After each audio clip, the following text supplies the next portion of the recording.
안녕하십니까. 반갑습니다. 북한 개방방송의 오픈어 선교사입니다. Здравствуйте. Рад встрече. Я миссионер, открывающий открытое вещание Северной Кореи. 북한 백성을 살리는 길은 중국처럼 개방하는 것입니다. 동북아 평화도 북한을 개방하면 됩니다. Чтобы спасти севернокорейский народ, нужно открыться, как Китай. Мир в Северо-Восточной Азии также предполагает открытие Северной Кореи. 이 주제는 서영석 목사님의 복음을 통하여 생명론이라는 책을 내용을 발췌하여 유튜브 방송을 하고 있습니다. Эта тема транслируется на Ютубе на основе отрывков из книги пастора Со Хён Сопа «Книга к жизни через Евангелие». 이 25번째 시간으로 부활 복음 종말을 현재로 살다라는 말씀으로 증거합니다. В 25-м свидетельствовании буду говорить на тему «Евангелие воскресения, переживающие последние времена в настоящем». 창세전부터 현존하시는 하나님의 아들의 이름이 말씀입니다. 하늘에서 육신이 되어 세상에 오신 그 이름이 예수입니다. 마태복음 1장 21절. Имя Сына Божия, существовавшего еще до сотворения мира, Слово, имя человека, ставшего плотью с небес и пришедшего в мир. Иисус. Матфея, 1 глава, 21 стих. 부활하신 예수님께서는 하나님의 아들 주 그리스도 이렇게 세 개의 이름으로 불려지고 있습니다. Воскресший Иисус назван тремя именами: Сын Божий, Господь и Христос. 부활하신 예수 그리스도는 하나님으로부터 통치권을 위임받은 아들로 불립니다. Воскресший Иисус Христос назван Сыном, которому Бог передал права на власть. 초대 그리스도인들은 예수께서 죽음과 부활을 통하여 하나님의 아들로 입증되셨음을 보고 예수는 하나님의 아들이라고 고백하고 선포했습니다. Ранние христиане увидели, что Иисус был Сыном Божиим через смерть и воскресение, и исповедовали и провозгласили: Иисус – Сын Божий. 예수께서 부활하신 후 하나님의 아들이라고 확정된 사실은 무엇을 의미합니까? Что означает утверждение, что Иисус был Сыном Божиим после своего воскресения? 예수의 부활을 통하여 하나님이 보낸 메시아임을 확인하였고 자신의 통치권을 대행하는 자신의 아들로 선언하였음을 의미합니다. Это означает, что через воскресение Иисуса Он подтвердил, что Он был Мессией, посланным Богом, и объявил Его своим Сыном, действующим от Его имени. 예수 그리스도는 만유의 주가 되어 하나님의 통치를 대행하였습니다.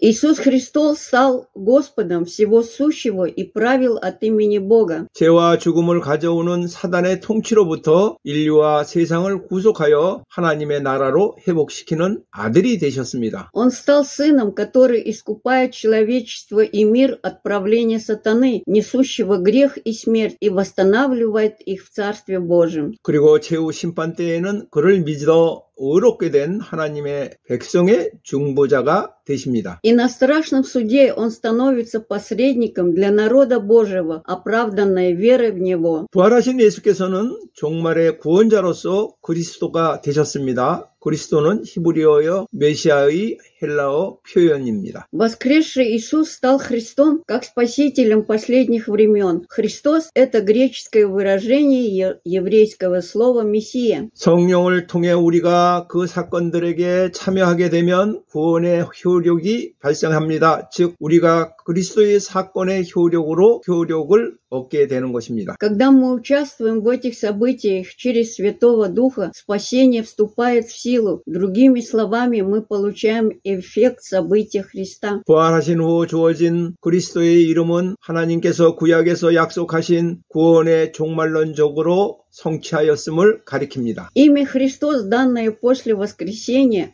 указывает на эсхатологическое исполнение спасения, то есть учение о конечной судьбе человека, обещанного Богом в Ветхом Завете. 예수께서 재림하셔서 종말론적인 구원을 완성하실 것입니다. Христос вернется и завершит учение о конечной судьбе человека. 우리가 종말의 구원을 받은 것은 우리의 행위가 아니라 종말의 구원자 예수 그리스도의 은혜 덕분입니다. Мы спасаемся в последние времена не благодаря нашим действиям, а благодаря благодати Иисуса Христа, Спасителя последних времен. 구원 이후 우리가 행하는 선행이나 행위나 공로가 종말의 구원을 가져오지 못합니다. Добрые дела или заслуги, которые мы совершаем после спасения, не могут привести к окончательному спасению. 우리는 오직 은혜로 구원받으며 은혜로 주를 섬기며 은혜로 최후의 구원을 받습니다. Только благодатью мы спасаемся, благодатью мы служим Господу и благодатью получаем окончательное спасение. 하나님께서 부활하신 아들을 높이 올리시어 주로 삼으셨습니다. 주는 부활 이후에 가장 대표적인 그의 이름입니다. Бог превознес воскресшего Сына и сделал Его Господом. Господь – Его самое представительное имя после воскресения. 모든 무릎을 예수 이름에 꿇게 하시고 모든 입으로 예수 그리스도를 주라 시인하여 하나님 아버지께 영광을 돌리게 하셨느니라. 빌립보서 2장 11절. Перед именем Иисуса должно преклониться всякое колено и всякий язык исповедать, что Иисус Христос есть Господь. Славу Бога Отца. Филиппийцам 2:11. 하나님의 지극히 크신 능력이 그리스도 안에서 나타난 것입니다. 이로써 만물의 통치자들과 권세와 능력과 주권이 모두 주 이름에 굴복합니다. Чрезвычайно великая сила Божья открылась во Христе. Посредством этого все начальства, силы и владения всего сущего подчиняются имени Господа. 그리스도께서 하늘에 오르사 만물을 다스립니다. 또한 그와 함께 살리심을 받은 성도도 그와 함께 하늘에 앉힌 자가 됩니다. Христос возносится на небеса и управляет всем сущим. Также и святые, которые были воскрешены вместе с Ним, будут посажены с Ним на небесах. 그리스도 안에서 역사하여 그를 만물의 통치자로 삼으신 하나님의 크신 능력이 성도에게 베풀어졌습니다. 에베소서 1장 19절. Великая Божья сила, действовавшая во Христе и сделавшая Его правителем всего, была дана святым. Ефесянам 1:19. 성도는 세상 임금인 마귀를 주 안에서 통치하며 만물을 다스릴 권세를 받았습니다. Святые правят дьяволом, князем мира, Господи, и им дана власть управлять всем сущим. 주와 더불어 통치하는 성도는 왕과 제사장으로 불려집니다. Святые, правящие вместе с Господом, называются царями и священниками. 주 크리오스는 라는 말은 1세기 당시에 로마 치하에서 세속적으로 높은 지위에 있는 사람을 존중하여 부를 때 사용했습니다. Слово «господин» «криос» использовалось для обозначения человека с высоким светским статусом во время римского правления в I веке. 주로 신령한 능력을 가진 통치자로 여겨졌던 로마 황제를 주라고 불렀습니다. Римского императора, которого в первую очередь считали правителем, обладающим божественной силой, называли Господом.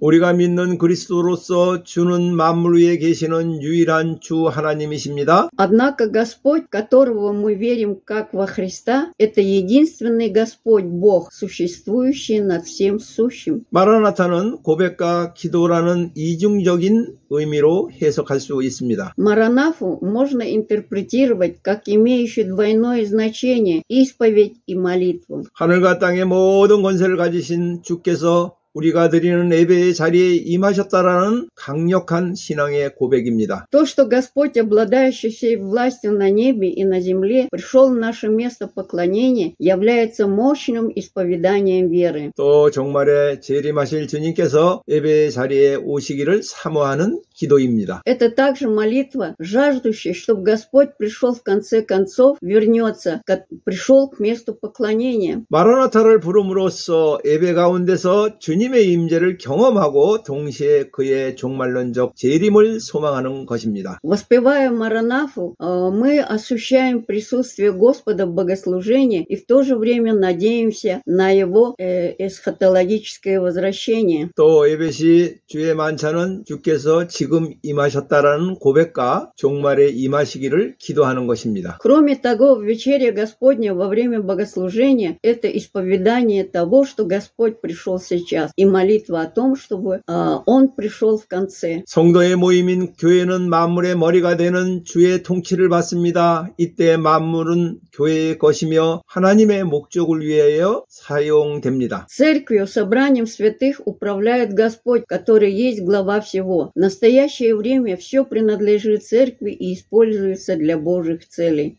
만물은 주 안에 있는 성도의 통치를 받습니다. 만물 안에 그 무엇도 성도를 그리스도 안에 있는 하나님의 사랑에서 끊지 못합니다. Все управляется святыми в Господе. Ничто во всем не может отлучить верующих от любви Божией во Христе. 부활하신 예수 그리스도의 지상 명령은 교회를 통하여 만물이 충만하게 되는 구체적인 신뢰를 보여줍니다. Великое поручение воскресшего Иисуса Христа дает конкретный пример того, как все исполняется через церковь. 만물 위에 높이 들리신 주께서는 성도들을 온전하게 하는 다양한 직분자와 항상 함께 하십니다. Господь, превознесенный превыше всего, всегда находится с различными чиновниками, которые совершенствуют святых. 이들은 높이 들린 주 안에서 거하며 주의 뜻을 이루는 자들입니다. Это те, кто пребывает в Господе, который возвышен и исполняют волю Господа. 그들은 만물 위에 계신 주 안에 거함으로써 모든 상황에서 넉넉히 승리하며 또한 기뻐합니다. Оставаясь в Господе, который над всем сущим, они полностью побеждают и радуются во всех ситуациях. 주 안에서 거한다라는 뚜렷한 증거가 바로 하늘에 속한 기쁨의 삶입니다. 이 기쁨이 모든 사람을 향한 간용, 온화함으로 나타납니다. Ярким свидетельством пребывания в Господе является жизнь небесной радости. Эта радость проявляется в терпимости, мягкости ко всем людям. 그런데 이 이생의 염려가 주 안의 기쁨을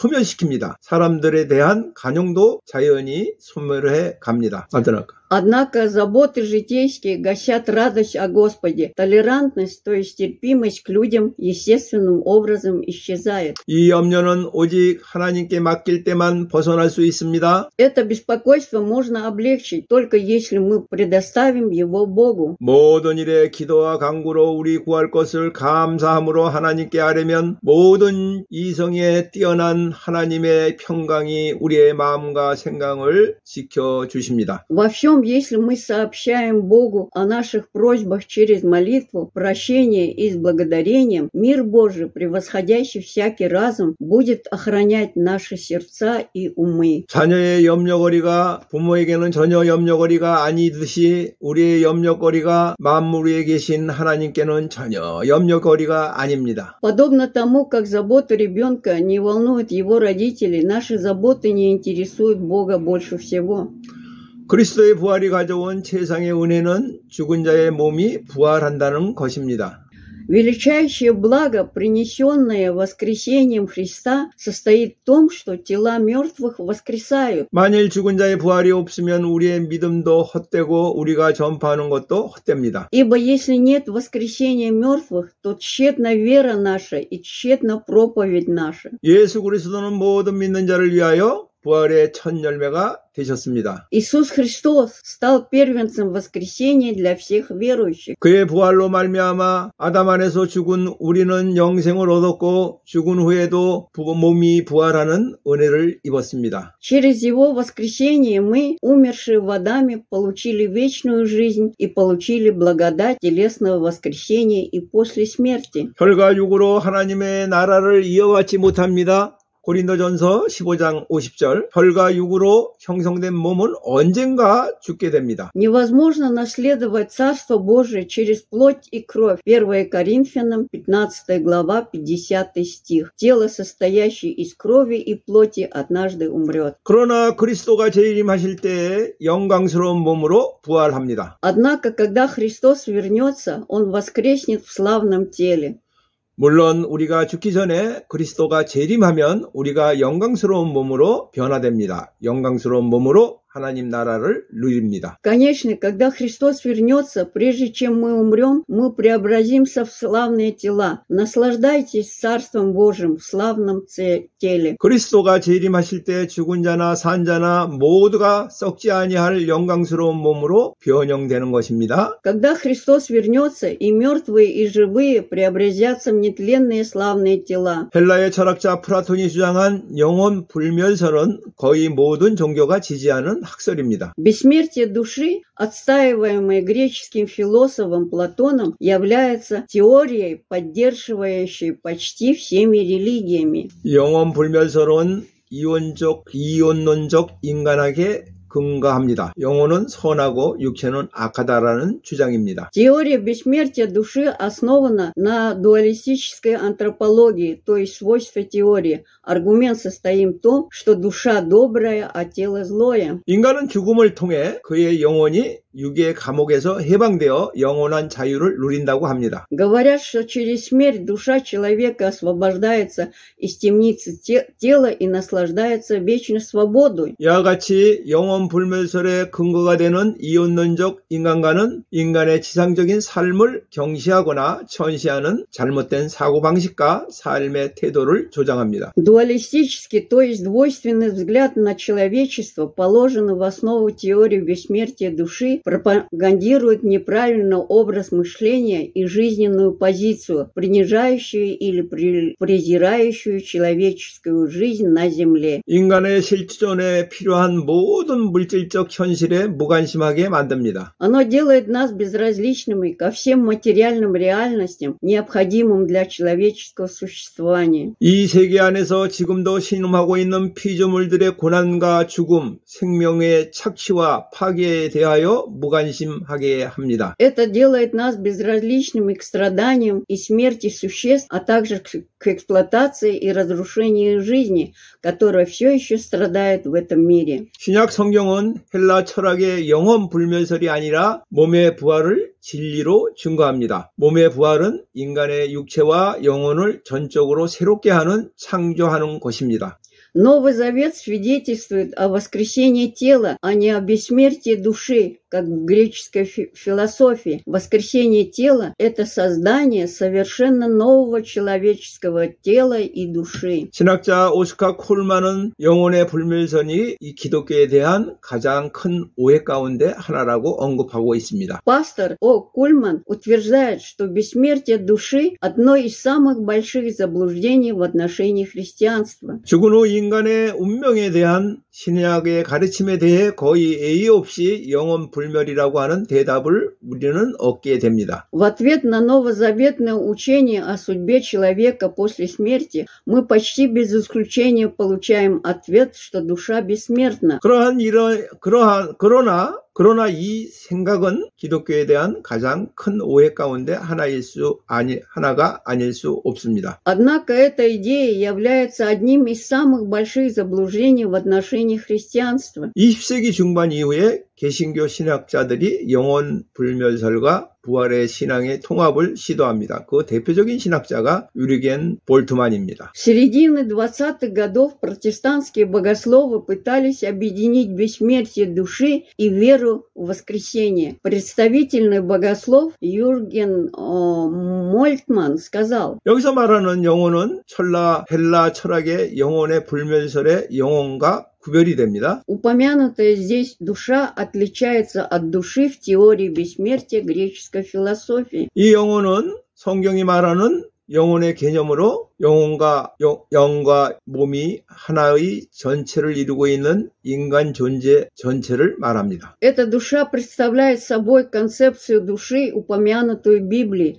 и относится ко всему человеческому существу, в котором душа, дух и тело составляют одно целое. 그리고 죽은 자의 부활은 몸의 자체의 부활이 아니라 인간 존재 전체의 부활이라고 봅니다. И мы рассматриваем воскресение мертвых как воскресение всего человеческого существа, а не воскресение самого тела. 이를 가리켜 바울은 썩지 아니할 몸, 영광스러운 몸, 강한 몸, 영적인 몸의 부활이라고 하였습니다. 고린도전서 15장 42절. Павел назвал это воскресением тела нетленного, тела славного, тела сильного и тела духовного. 1 Коринфянам 15 глава 42 стих. 죽은 자의 부활이 영생을 얻은 자의 몸을 대상으로 할 때 부활신앙은 현재의 삶에 대한 책임을 요구합니다. Когда воскресение мертвых касается тел тех, кто обрел вечную жизнь, вера и воскресение требует ответственность за свою нынешнюю жизнь. 죽은 자가 다시 살아나지 못한다면 내일 죽을 터이니 먹고 마시자 하리라. 속지 말라. 악한 동무들은 선한 행실을 더럽히나니 깨어 의를 행하고 죄를 짓지 마라. 고린도전서 15장 32절에서부터 34절. Если мертвые не воскреснут, будем есть и пить, ибо завтра умрем. Не обманывайтесь, злые товарищи, растлевающие добрые дела. 1 Коринфянам, 15 глава, 32 по 34 стих.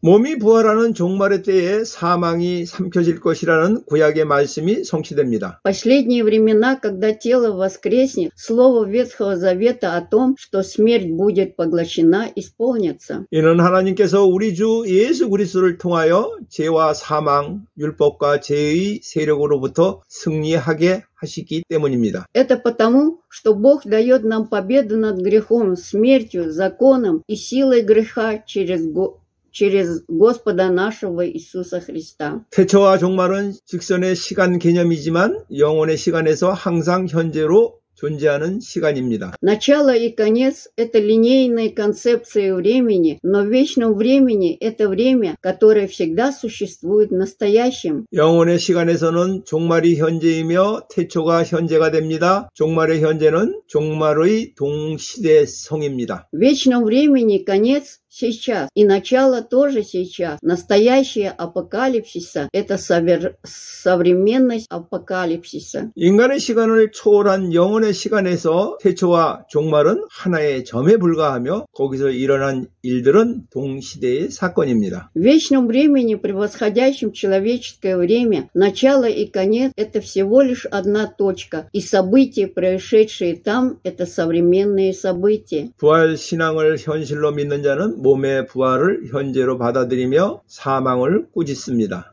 Те, кто верит в веру в воскресение как в реальность, принимает воскресение тела как подарок и осуждает смерть. 그때 죽음의 자리에서도 이김을 주시는 예수 그리스도로 말미암아 하나님께 감사하며 죽음에서 승리합니다. В то время мы победим смерть, возблагодарив Бога через Иисуса Христа, который дает нам победу даже перед лицом смерти. 스데반은 순교의 자리에서도 하늘을 바라보며 기쁨이 충만했습니다. 도리어 죽음을 따위로 여기며 당당히 승리했습니다. Даже на месте мученической смерти Стефан был полон радости, глядя на небо. Напротив, он уверенно победил, отнесясь к смерти как к чему-то подобному. 이 땅에서는 그가 떠났다라고 말하겠지만 동시에 하늘의 벗들은 그가 마침내 왔다 하며 반겨 맞을 할 것입니다. На земле мы скажем, он ушел, но в то же время наши друзья на небесах приветствуют нас и говорят, он наконец пришел. 종말의 승리를 현재로 누리는 사람은 결코 헛되지 않는 수고인 주의 일에 자신을 드립니다. Те, кто наслаждается победой конца в настоящем, отдают себя делу Господа, труду, который никогда не будет напрасным. 부활은 죽음과 생명을 알고 우리 주 예수 그리스도를 통하여 영생의 뿌리를 자신 속에 간직하고 있는 사람입니다. Воскресший – это человек, познавший смерть и жизнь и имеющий в себе корень вечной жизни через Господа нашего Иисуса Христа. 육체와 마음의 유혹을 이겨내고 외부로부터 오는 시험에 흔들리지 않으며 결코 헛되지 않는 주의 일에 힘씁니다. 주의 일은 그리스도께서 행하신 일이며 그분께서 사도로 부르신 우리가 할 일입니다. Дело Господа – это то, что совершил Христос, и это то, что будем делать мы, которых Он призвал апостолами. 그것은 사람들에게 복음을 전하여 그들이 제사함과 영생을 얻도록 하는 일입니다. Речь идет о проповеди Евангелия людям, чтобы они могли получить прощение грехов и вечную жизнь. 부활의 신앙을 현실로 받아들이며 주의 일에 힘쓰는 자야말로 하나님 앞에서 가장 영광스러운 인생을 살아가는 자입니다. Те, кто принимает веру в воскресение как реальность и стремятся к делу Господа, живут самой сложной жизнью перед Богом. 인생의 경주를 마치는 날 주께서 위에서 그의 이름을 부르십니다. 그리고 그에게 면류관을 상급으로 주십니다. В конце жизненного забега Господь призывает свое имя свыше, и в награду ему дают корону. 부활의 신앙으로 날마다 하나님과 교제하며 빛 가운데 거하는 자는 좁고 어두운 골짜기라도 빛을 발합니다. Те, кто каждый день общаются с Богом и живут в свете через веру в воскресения будут сиять даже в узких и темных долинах. 다음 방송에는 위의 것을 찾으라는 제목으로 말씀을 드리겠습니다. В следующем эфире я проведу беседу под названием «Ищите то, что наверху». 지금까지 시청하여 주셔서 감사합니다. Спасибо за просмотр. 다음에 만날 때까지 안녕히 계십시오. Пока до следующей встречи.